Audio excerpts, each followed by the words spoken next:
Girl, Nakeia got me over here tearing up, y'all. It's real in the Ville, okay? You talked about your daughter one day. It was about sharing food. And she said, you don't have to share everything with us. I had to really uncover what my definition of a woman was, what my definition of motherhood was. We do what we see done. So my grandmother's sacrifice. I was like, okay, I don't want this to be the message of self-care. I don't want self-sacrifice to be the thing that defines me. Ooh, that one right there. I love when you said in the book, we don't talk enough about the grief that comes with doing what's best for you. Saying no to someone you always say yes to.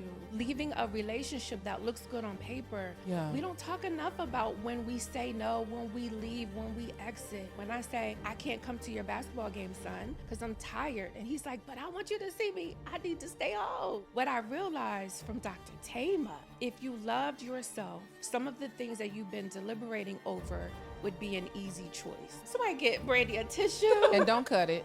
Don't cut it. I'm like Tyrese, don't cut it.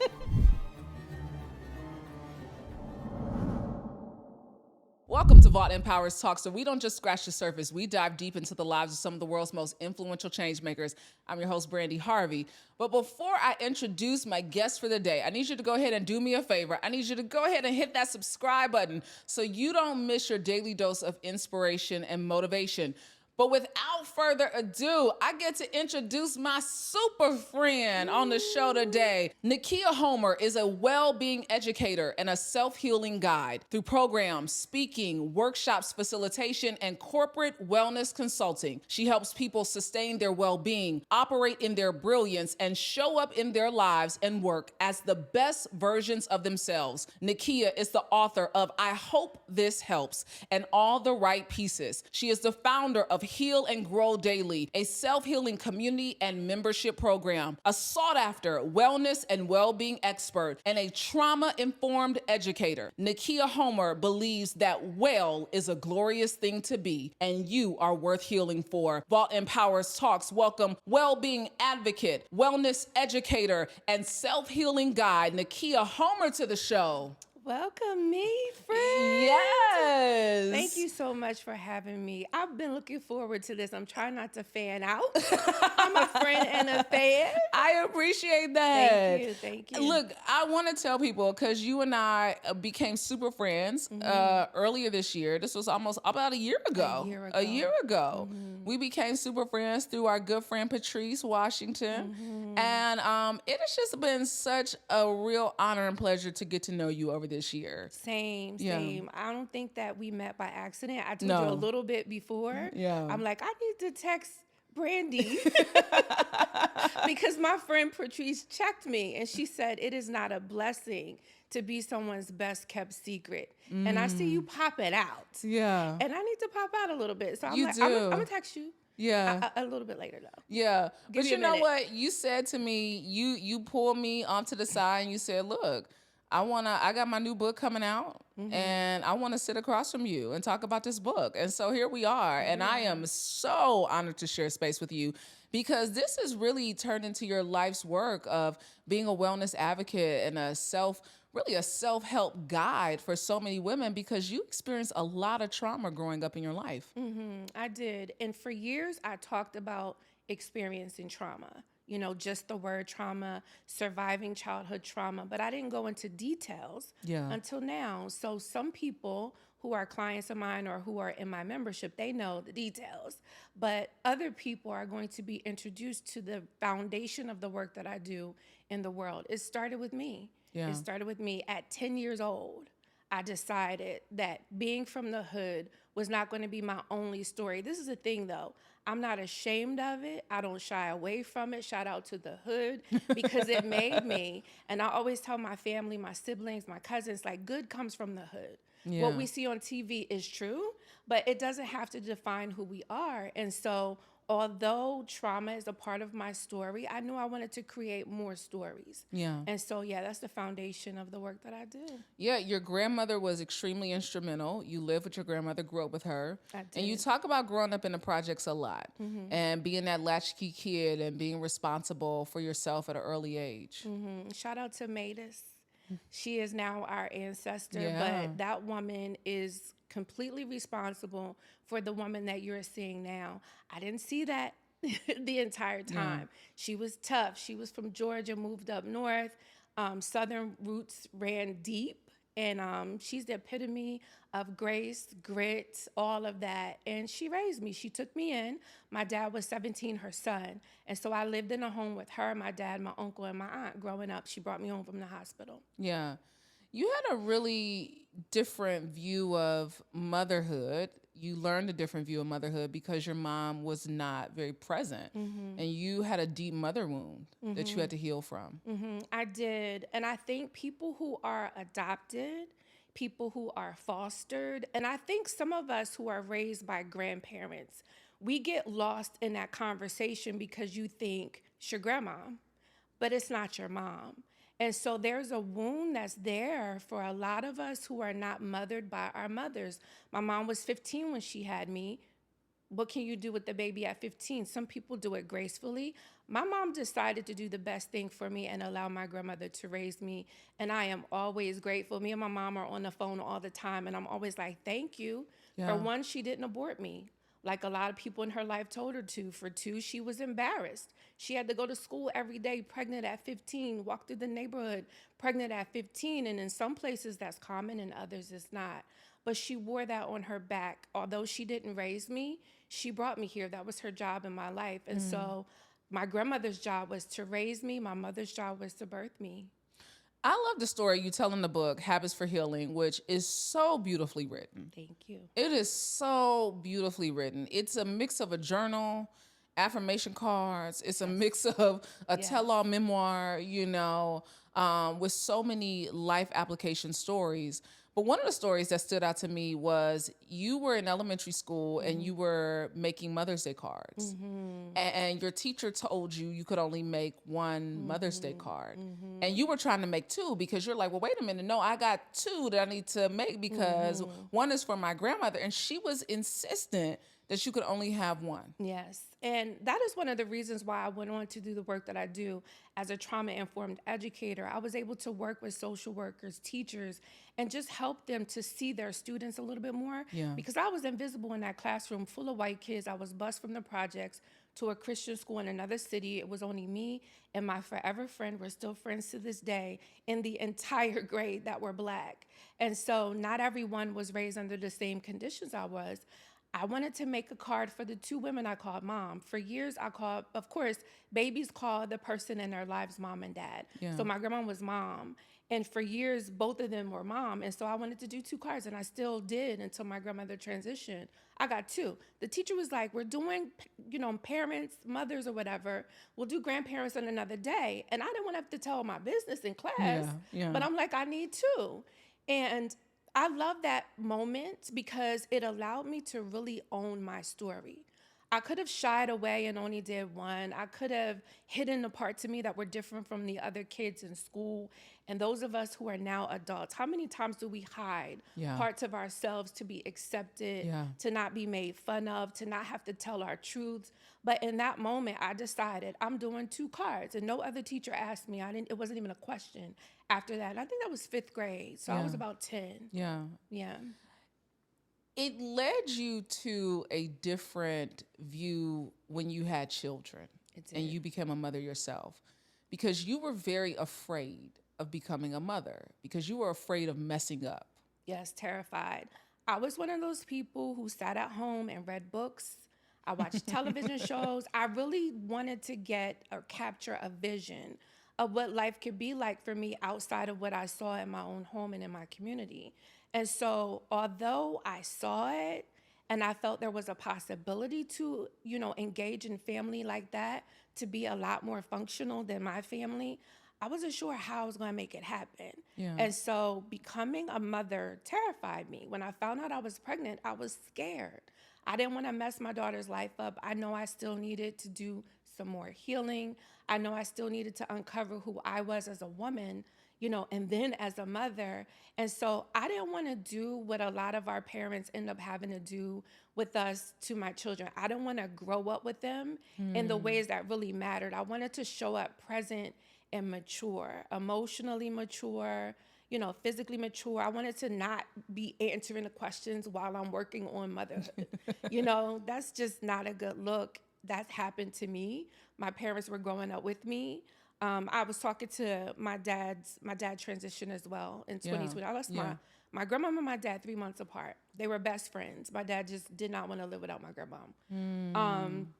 And his wife was talking. I was like, I've known him since he was 17. Ain't nothing you could tell me about that man. Yeah. Right? But I didn't want my daughter to be sitting across from someone one day and say, I had to grow up in the worst ways with my mom. And so I was scared, but I did it. My babies are beautiful children. Yeah. I have to give myself credit actively because there are still some of those moments where I worry about what I'm doing as a parent. But my daughter's like, you got this, like, calm down. Literally calm down. I love you. Tell a story in the book. And I'm going to keep talking about this book because I think for anybody who is on their healing journey, for anyone we hear the word self-care. We hear it talked about wellness in our community now. It's becoming like a buzz and a cliche word, that gets tossed around a lot, like self-care. And we look at it like going to get our nails done or going to take a spa day. But you've really had to do the internal work on yourself to be really a healed person, And one of the stories that you tell in the book, you talked about your daughter one day. And it was about sharing food. And she said, you don't have to share everything with us. You can take some time for yourself. You don't have to be around us all the time. You don't have to give all of yourself to us. You can take what you need for yourself. And that was a real critical moment for you and a pivotal moment as a mom. It was. I had to really uncover what my definition of a woman was, what my definition of motherhood was. I write this in the book, we do what we see done. Yeah. I saw my grandmother's sacrifice. I always talk about how when people say they're poor, it's all levels to poor, right? We shared a $4.25 meal from the Chinese store on a good day. That's how poor we were. My grandmother would feed everyone and go hungry. Our neighbors got food stamps. Although we were in public housing, my grandma made like 14 cents and then sometimes 20 cents too much to get food stamps. Wow. And so they would come to our house looking for food. And I would just be looking at her like, you can give them our food. They got food stamps. They got lobster and steak and stuff on the 1st. And then here we are on the 15th and they looking for food. That was my grandma. And so I thought that's what you did. Yeah. If I had it, I gave it. If I had the time, it was going to be spent on someone else. And so part of my mothering would be to ask my children how they were doing. How are you? No one asked me. No one asked children how they're doing. Yeah. No one asked adults how they're doing, really. Yeah. Right? And so I check in with my kids. How are you? Is there anything I could do better? Is there anything I could do different? And I thought she was going to say, buy me more stuff, take me more places, spend more time with me. And she said, stop being so selfless. Yeah. She was a child. I think it was like 12 or 13. Yeah, she's in the book like 11 or 12 years old. Right. Yeah. I'm like, what have I taught her about motherhood, about womanhood, about self-care? And so I really had to examine that. And I'm often asked in settings like this, what has been your biggest struggle? I have two. Heartbreak at 15 or 17 was the first one. I do not like heartbreak. I can handle anything else but that. And the second is self-care. Yeah. I struggle. I think we talked about that at our last gathering. What do you ask or think? Or either Carly, what are you doing for self-care? I always have to ask myself. My daughter helped me do that. She helped me do that. I was like, okay, I don't want this to be the message of self-care. I don't want self-sacrifice to be the thing that defines me. Ooh, that one right there. Right. That's self-sacrifice. Trying to be a martyr for what? Listen, because as Black women, we really have learned that that's the thing. We martyr ourselves. We martyr ourselves to our family, our jobs, the community, all these places that we feel like we have to die to in order to be seen, heard, felt, loved. And that's what I call self-betrayal. We talk about the betrayal and relationships from other people, but what about when you betray yourself? What message are you sending to yourself about how you care or don't care for you? Yeah. And then there's this internal war. We look good, got the makeup on, smelling good like you do right now. Girl, she on, honey, write me down. And then all the while you're saying yes to things you don't want to say yes to. Yeah. All the while you're tired, exhausted. Sometimes even now, if I'm in the bed, everyone in my house is like, what's wrong? Yeah. What's wrong? It's a Saturday. Can I chill on a Saturday? Yeah. Yeah. But my grandma was up on a Saturday doing things, and that was me. Yeah. And so I've really had to redefine self-care. That's what I hope people walk away from Habits for Healing, Chapter 1 about self-care. It's called selfish time. And one of the ways that I teach you can create selfish time in your life is a drive. I couldn't wait to get in the car and drive the hour here. I love that story that you tell in the book. Yeah. Yes, I'm from the hood, so I love me some Dave East. I love me some Nas, some Jay-Z. I don't listen to them in the car with my son or my daughter. When I'm in that car. Oh, I'm a terrible auntie. I listen to all the stuff. We talked about that. He listen to all the stuff. He be like, turn on the rap, BB. Right. I do all of that. I'm listening to all the things. I'm having all the conversations. You can't have my best friend on the phone at home. Yeah. But in that car, we talking and we doing our thing. That's self-care. Yeah. It's not just the nails and the hair and the spa. It's the 5 minutes you get to sit and sip your coffee. That's self-care for me. It's also boundaries, which I talk about in the book as well. We don't always see boundaries as a form of self-care, but I do. Oh, no. I got something to say. Can I say something? I love when you said in the book, we don't talk enough about the grief that comes with doing what's best for you. There it is. Baby, that was a bar. That was a bar. I said, oh, that's good. We don't talk about the grief that comes along with with doing what's best for you. Yeah, just because it's good to you doesn't always mean it feels good to you to do it. Yeah. It might be good for you, but it doesn't always feel good to you. Yeah. And so saying no to someone you always say yes to, you know, leaving a relationship that looks good on paper, that your friends love and admired and called relationship goals, and then you're dying inside because your purpose and calling is not identified. You don't feel seen, you don't feel heard, you're not aligned, you're growing apart.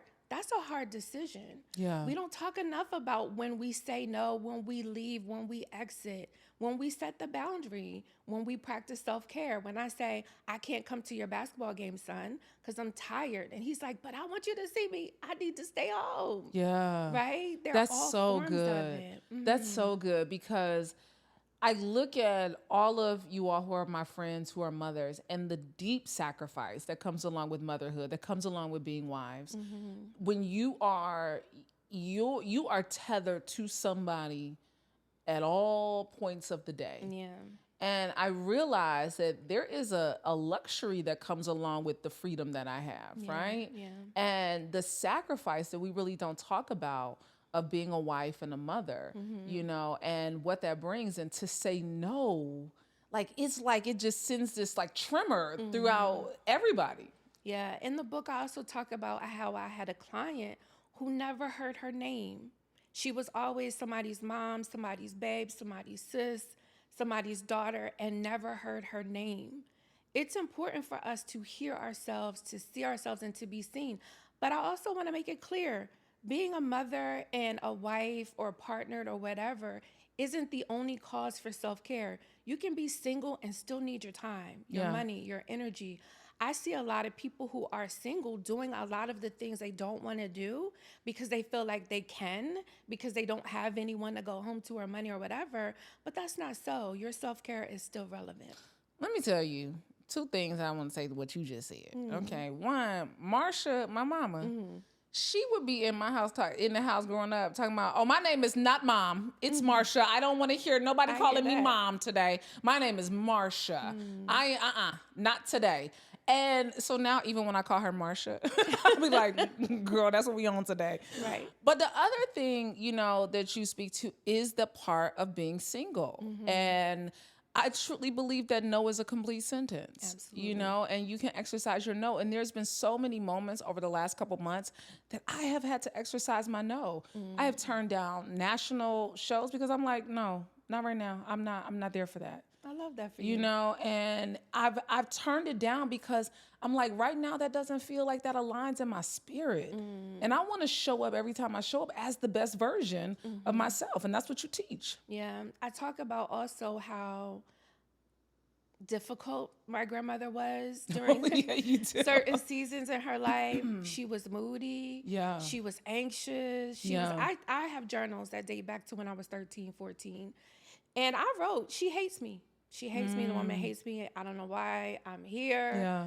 And I realized as I matured that she just needed some care. Yeah. We would go away and I would be like, who is this woman?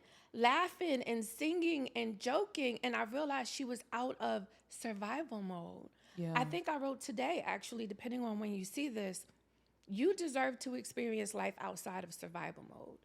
Yeah. You deserve to not always be anxious and fearful and running on empty and burn out and all of the things that we say, all of the reasons we go to therapy, all of the reasons we do yoga, just to go back home to the same thing. Yeah. One of the reasons I wrote Habits for Healing is because healing, in my view, is a series of practices, choices, decisions, habits that contribute to you being whole. If you go to therapy and you're processing things and you're coping with things and you feel good and go back home to the same thing, then what? Yeah. If you leave the church house, you done prayed, you done shouted, done all the things, and your environment is the same, it's going to inspire the same version of yourself that went to church in the first place for the relief. We have to put the practices together. And I love being able to create a resource for people to identify what that looks like every day. Yeah. Talk about the practice. You had to change your practice. A lot of And there was a moment that you had to stand in the mirror every single day and tell yourself that you love yourself. Yeah. I said that was actually my first introduction to self-love. Back in the day, I think it's Louise Hay. She had an amazing practice. Jada's high-fiving you from over there. I already know it. She had an amazing practice around loving yourself, and a lot of people do it. Sometimes they call it mirror work, where you're in the mirror and you're saying all the things that you needed. And that worked for me. I've always been cute, chunky and all. I always had hair. You cute girl. Listen. Always had the things. So for me, it wasn't enough. I was doing the practice, and I still needed to go further. What I realized from Dr. Tama is she said, and this was years later, obviously, in a podcast, she said, if you loved yourself, some of the things that you've been deliberating over would be an easy choice. Yeah. Yeah. I was like, well, yeah. I'm sitting here deliberating over my own time and energy. Come on now. I'm deliberating over my money when it comes to family and friends.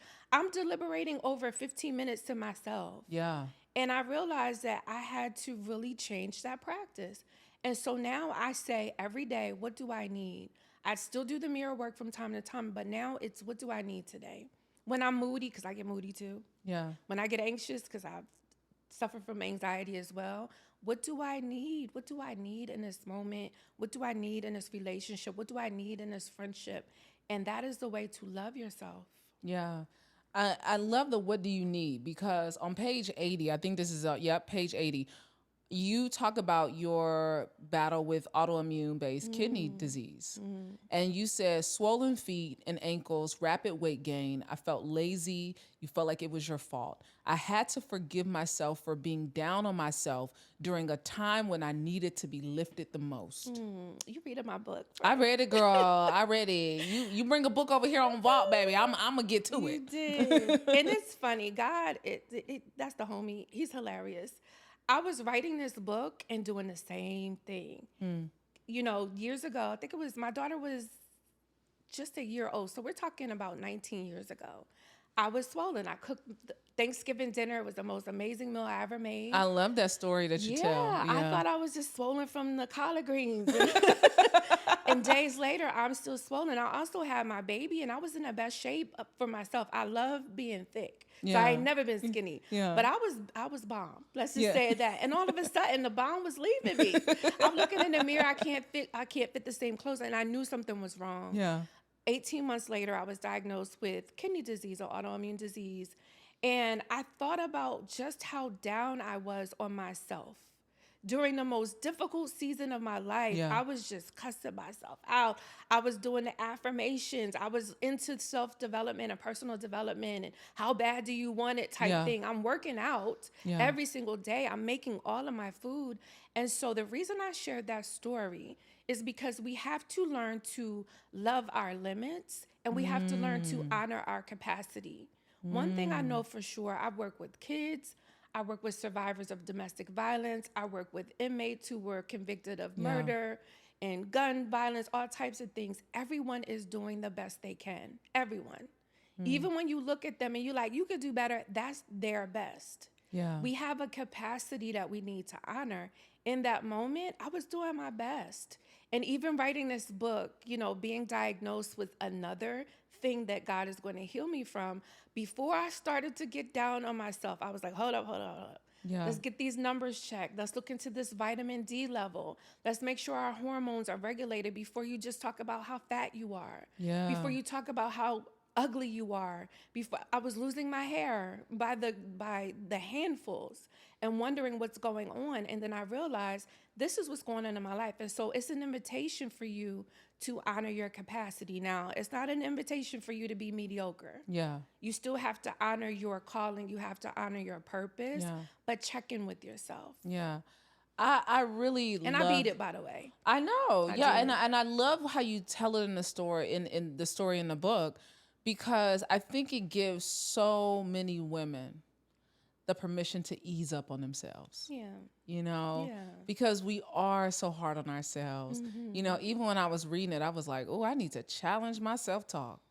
You know, because that's what you talk about in the book, you know, challenging that self-talk, how we are affirming ourselves, how we're speaking over ourselves, and being able to give ourselves that grace in the process. And that's probably the most difficult thing to do sometimes. It is. I had a client who was, I think, more than 10 years sober, 10 years, and she still could not forgive herself for the years of alcohol abuse and drug abuse. And when we were talking, she was telling me about some of the behavior in her life. And I said, that's an adult tantrum. And she asked me, well, what would you do to a child who's having a tantrum? Best question ever. If you're a good parent, you're not going to yell at your kid when you see them dysregulated. That's one of the things I challenge myself to do.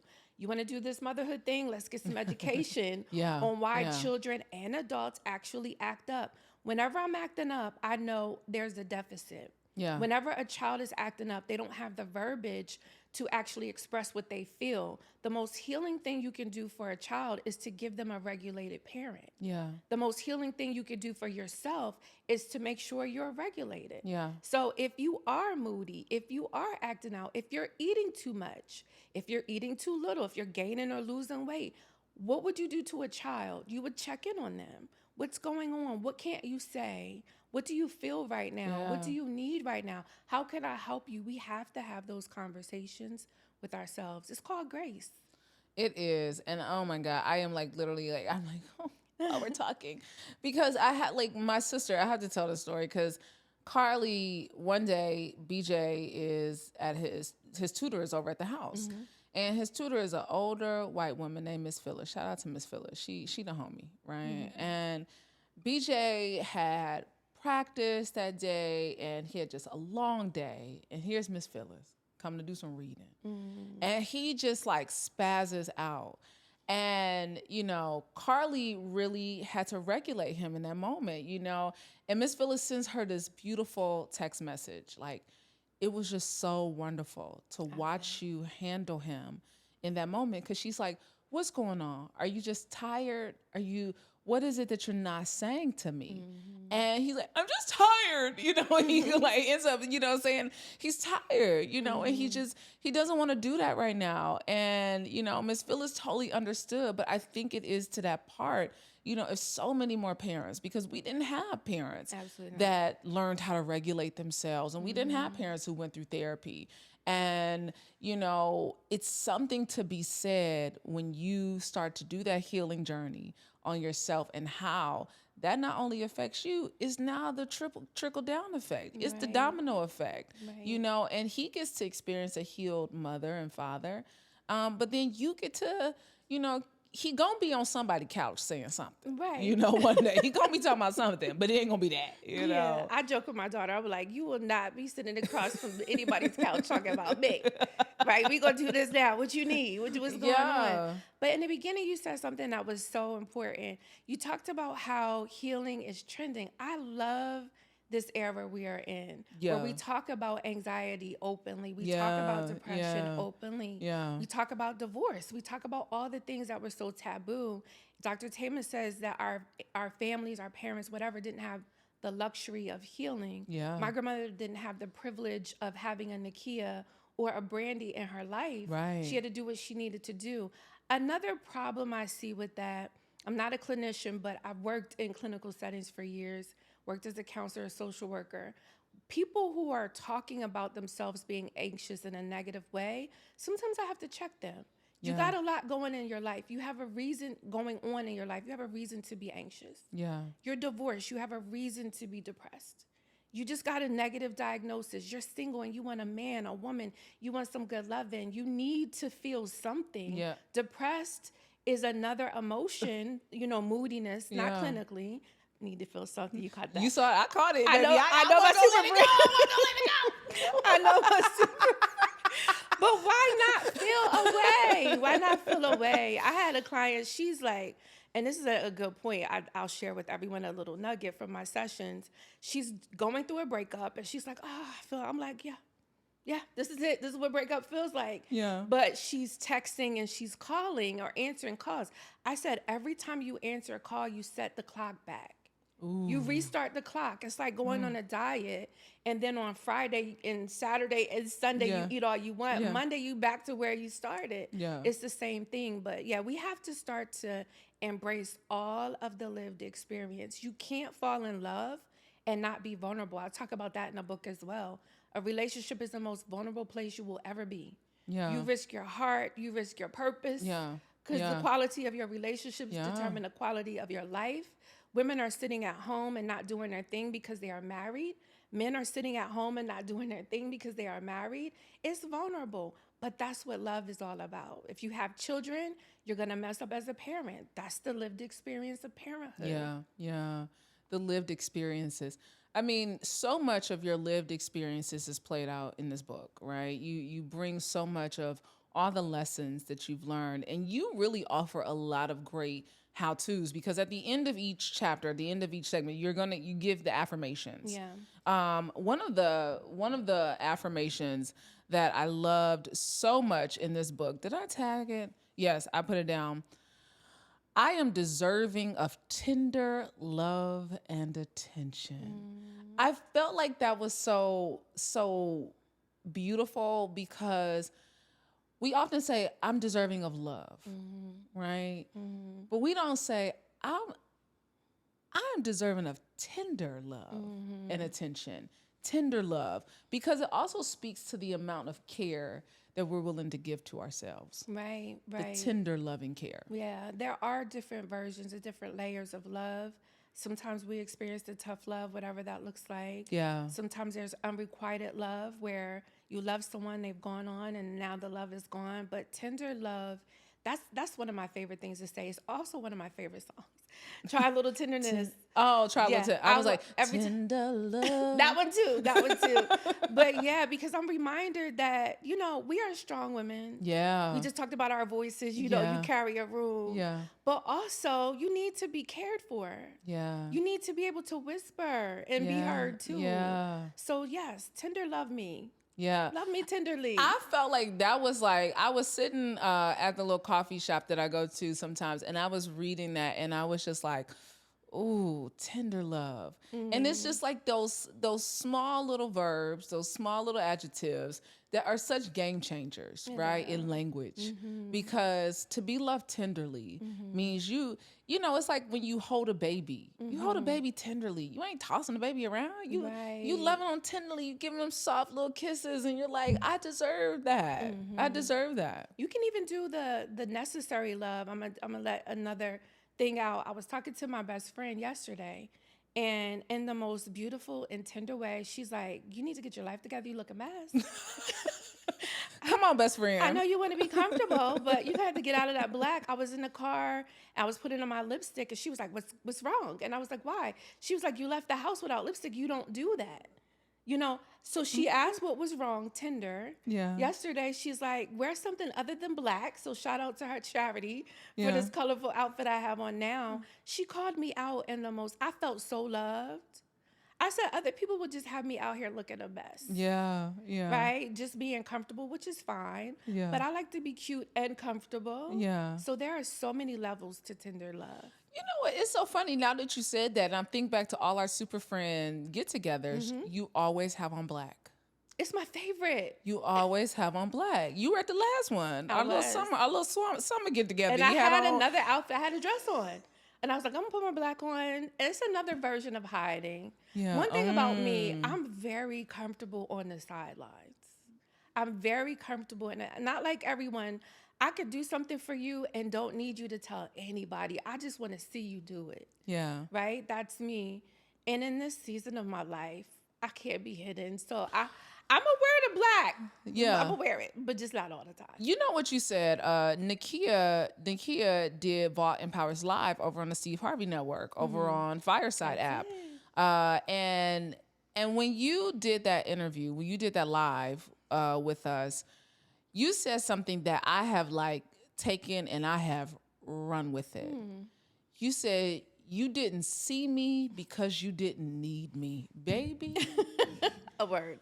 Honey, you got bars. Honey, you got bars. Listen, you said you didn't see me because you didn't need me. Baby, when I tell you, I remix that thing, baby. I put that in a sermon, honey. I put that in a talking point. Use it. Because when you said that, I mean, it was literally like it gut punched me, because how many times have we been hiding in plain sight?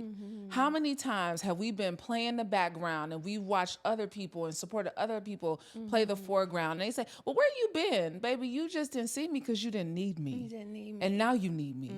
Yeah, that was good. Yes. In the chapter on remembering who you are, I talk about the decision I made to, one, not be the victim of domestic violence. Every woman in my family had been abused. Yeah. Every man in my family at the time had been an abuser. Wow. I didn't want to be a teenage parent. Everyone had babies under the age of 19, 18. My mom was 15. It was a couple of things that I promised myself. One of the things that I knew is that I've always been this version of myself. It was no reason. Like, my brother and I have had this conversation. How did you do it? He's asking me, like, why is your life different than mine? Why are our lives different? I'm not special. I'm not better. I didn't do anything other, and actually, I experienced the worst of my dad, than all of my siblings as the oldest. I think that we've all been chosen to do something. Yeah. And our lives kind of bury that something. But mine wasn't buried. And so I always talk about sitting on those steps. There's 2 steps that led up to the door in the projects. Just dreaming of another life. Yeah. I always knew it was going to happen. I always knew who I was, even in the projects. I used to be accused of thinking I was better than everybody else. And I'm like, how? Yeah. How do I do that from where I am? I think it was people seeing what God gave me. And so when I say you didn't see me because you didn't need me, I've always been this. Yeah. Always. Yeah. I'm just doing it in a season where you need it. Come on, Vault Empowers Talks. Come on. If you catch it, you gonna catch it. Listen, come on. You didn't see me because you didn't need me. But I always been this. I always been this girl. Always. Been, I'm her. I'm her. She's me. I'm her. Listen, I'm it. I'm the one. Yeah. And I feel like so many women need that. I mean, and men too. Absolutely. I do not want to exclude men from that conversation, because so many of us need this part, because we need to be affirmed that there is something powerful in us. Every one of us. There is something powerful, that we have been purposed for something special to leave our mark on this world. And it is a disservice to humanity when we don't tap into it. And we're thinking about the major levels, right? So when people say, I didn't know you were doing that. I'm not Oprah, I'm Nakeia. Yeah. And everyone attached to Nakeia is blessed. That's a blessing. Yeah. My neighbors are blessed. I always talk about Penny and Barty at Publix. When I walk into Publix, they see me. When I'm not there, they're like, where you been? You don't have a Pepsi with you. And I'm like, yes, you see me. And I see them. I buy them lipstick. Yeah. You can't tell them they're not cute. They're not chosen. They're not perfect. They're not purposeful. They're not called. We have to do our part in our community. That is the luxury of healing. When you heal, everyone connected to you gets to experience the healed version of you. Yeah. Sorry to the people who only saw the anxious me. I talk about my friend Eric in college, first year of college. He checked the heck out of me. because he only saw that version of me for a while, but he saw something more. For the first time, I was called from that place that I knew to be, tough, aggressive, going off. He was like, calm down. Why are you rolling your eyes? And I'm like, I don't have to do that. So we want to be able to give the best versions of ourselves to the people that we love, the people we're connected to. That's so good. I'm sorry that you got the anxious me. Like, and I think I want to say that to even people out there. I'm sorry you got the angry me. I'm sorry you got that version of me. But I didn't know another way to be at that moment.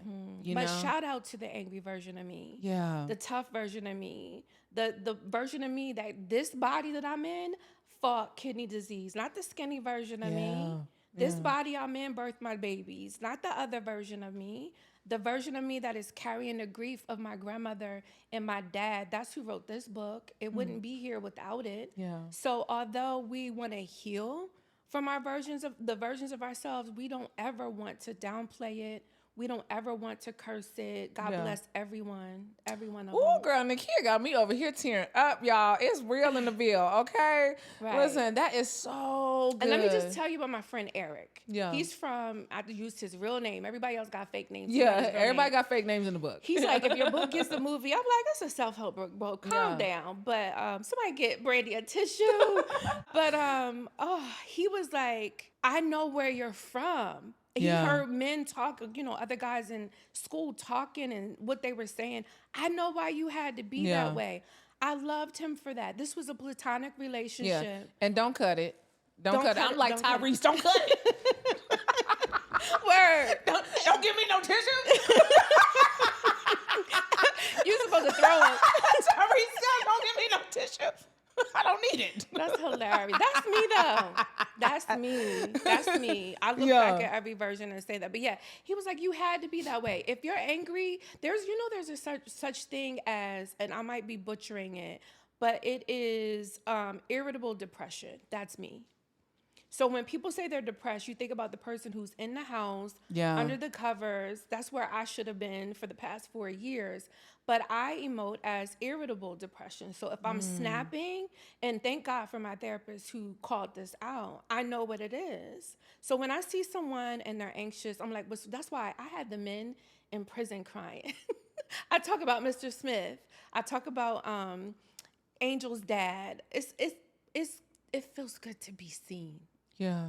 Right? It's not just about the healing. It's about being seen as every version of yourself. So shout out to Eric. Shout out to Tyrese. Who out here crying for men who can't cry. Yeah. And shout out to you for being strong. And angry when you needed to be. Yeah. And probably had a reason. Yeah. So many reasons, right? And I think that you have learned, we learn to suppress. We learn to bury. We learn to sweep under, and we just got a rug piled up high with stuff that we just been trying to sweep up under.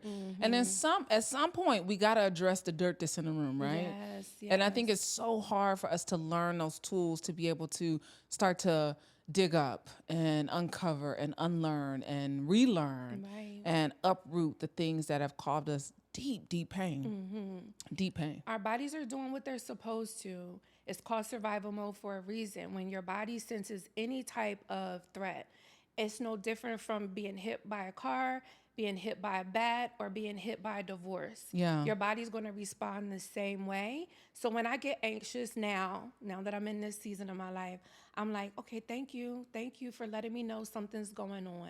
When I'm depressed, thank you for letting me know what's happening in this season. During the times when I just cried crazy, recording the audiobook for Habits for Healing. Oh, I bet. I cry every time I go through the chapter on my dad, every single time, except for when I recorded the audiobook.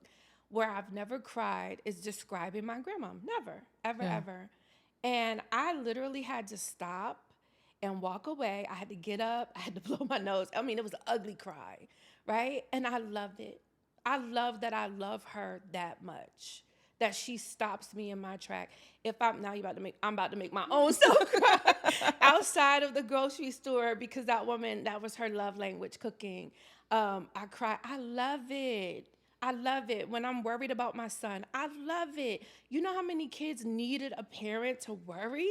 I love that for him. I tell him every day, I love you. That's why. And I'm not talking about beating you because I love you. I'm Yeah. talking about holding you accountable to who you are. I do the same thing with my son when he's anxious.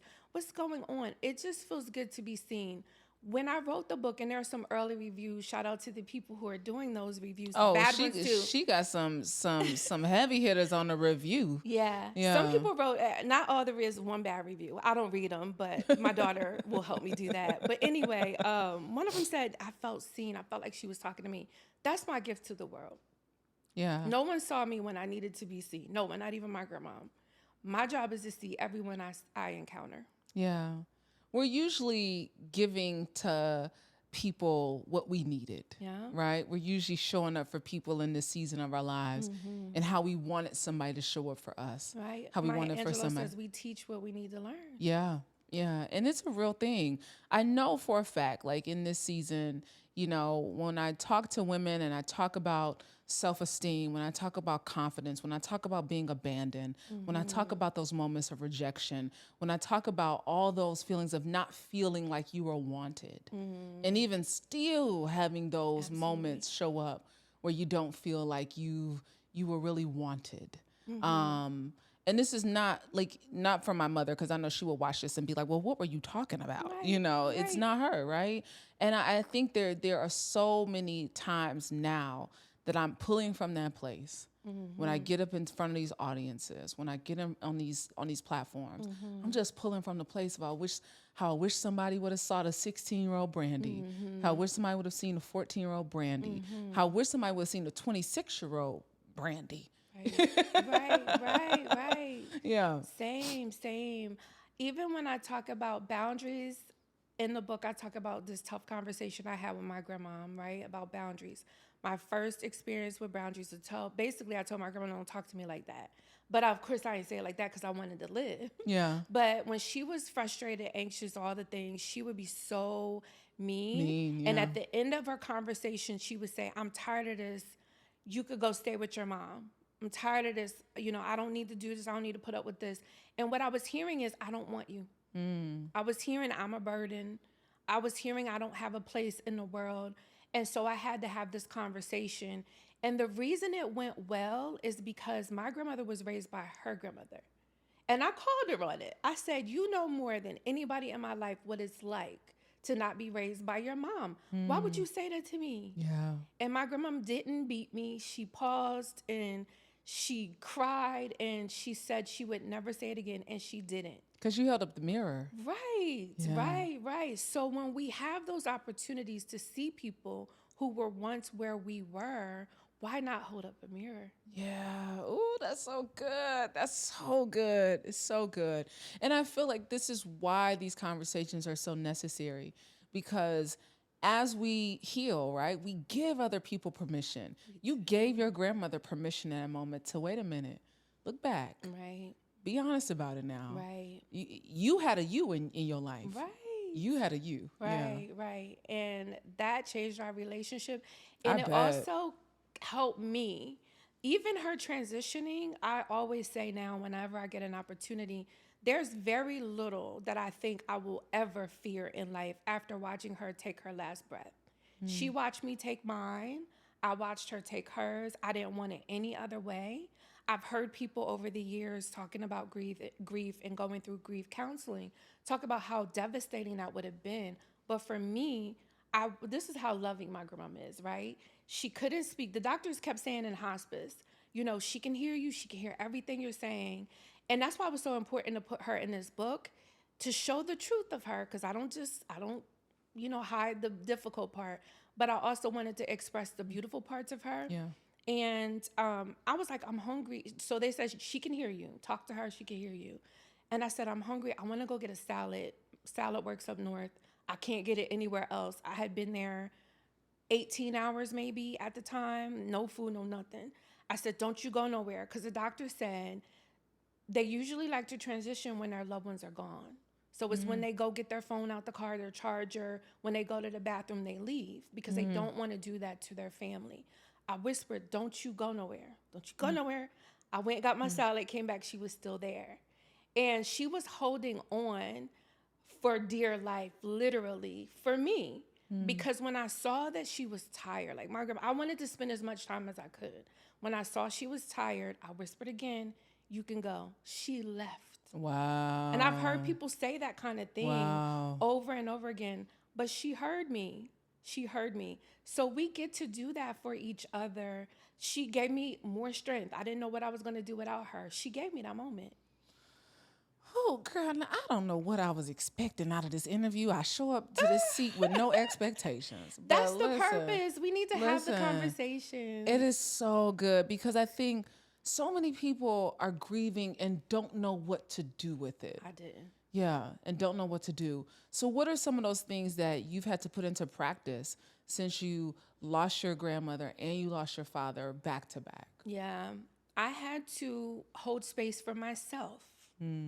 I used to be mad about having to do that. Like, oh, I got to do everything myself. I got to do it. But it's a privilege to be healed enough to hold space for yourself. I didn't have my grandmother to fall. My mom is still living, but she's not my mom. She didn't raise me. We're more like girlfriends. We're more like friends now, especially. And so one of the things I would say is hold space for yourself. I also allowed myself to just go through everything. Like I said, I was angry. I was, I definitely was in denial about my dad. I still don't say he's gone. I just pretend he's in Jersey living his life and we're not talking like we didn't all the time. It's the best way. So let yourself do whatever you need to do to get through. But then also love the fact that you love someone that much. That will always be my thing. Yeah. It's not often that we get to experience the purity of love. Some people don't get that from their caregivers or parents. They don't get that from... My dad and I had the most difficult relationship ever, but he was still my dad. Yeah. Those things built this version of myself. When he left, he took a lot of me with him, but I was able to grow up a lot. So just allow yourself to grow. I'm still going through it. I don't think it will ever end. I used to want to hurry it up and rush it. Let me get through this healing thing. Let me do what I need to do, go through all the steps of healing. There's no place. 10 years later, I probably will still cry reading that chapter. Yeah. And I'm glad about it because I love just that much. Yeah. I want them to know that they are missed, that they are loved, that they are admired. My son talks about my grandmama and my dad. We laugh. I do all the things. So do all the things. Oh, man. I think Regina King, when her son passed, she said in an interview that grief is the price we pay for loving someone. That's it. And I think it's just the price, right? It's the price of admission, right? It is, and I love it. Yeah, I love for it. loving someone. As we begin to close this out, I mean, what a great conversation I've had with you. I don't even think we don't get this deep when we be at our super friends stuff. No. We Keep it light. We try to keep it light, we keep it light, but what is the one word that you're committed to in this season of your life? I'm going to go with emerge. Emerge? I'm going to go with emerge. Okay. I don't know why that just popped up, but that's Tell me why. I love the first one. Mm-hmm. Yeah. I think that in this season of my life, like I just talked about growing up, I talked about the healing process, getting on the other side, going from black to color, going from somebody's baby, somebody's child to someone's mother. I think that as I am delayering, I'm sure that's not a word, but pulling back the layers on whatever version I'm growing out of and into, I need to emerge into that version of myself, to rise, to come forth, and all the things that emerging means.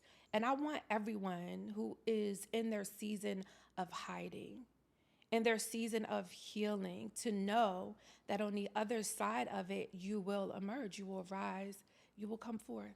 Yeah, you will come forth. One affirmation that has carried you through this season of your life that you will leave with our audience. I am deserving of good things. So we talked about tender love and care, but I'm going to put good. Goodness is my word.